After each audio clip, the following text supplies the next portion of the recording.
The Vicar of Smithick was a sensible chap, but his hand it shook like a leaf when the young widow Mrs. Neath from near Bentley Heath offered a succulent piece. You see, she'd come to his house with a low-riding blouse and a plate of baked goods in hand. My brownies are sweet, you're in for a treat, none better throughout the land. They're not off the shelf, I baked them myself, then added a saucy broad wink. The ingredients are choice, it's luscious and moist. Can I tempt you, dear parson, you think?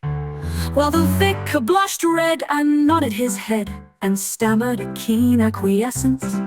My dear, I won't quibble, I would relish a nibble. I could hardly demur in your presence. And I'm quite sad to say, since my wife passed away, I have had to make do on my own.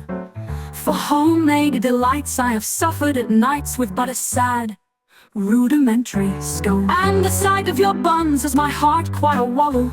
I am quite eager to give them a gobble. So with a wolverine grin he sank his teeth in and gave her morsels a taste.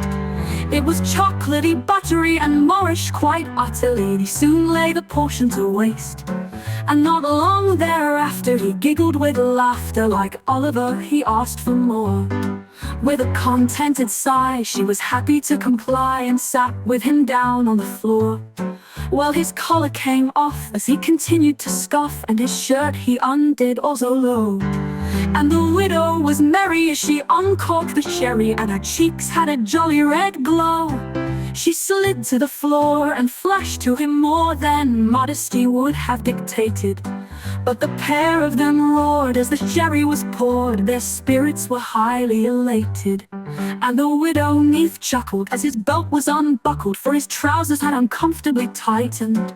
With the brownies consumed and the sherry subsumed, and the vicar felt truly enlightened.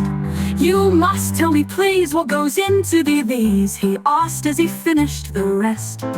And the widow leaned near to speak in his ear, so his face was pressed into her chest.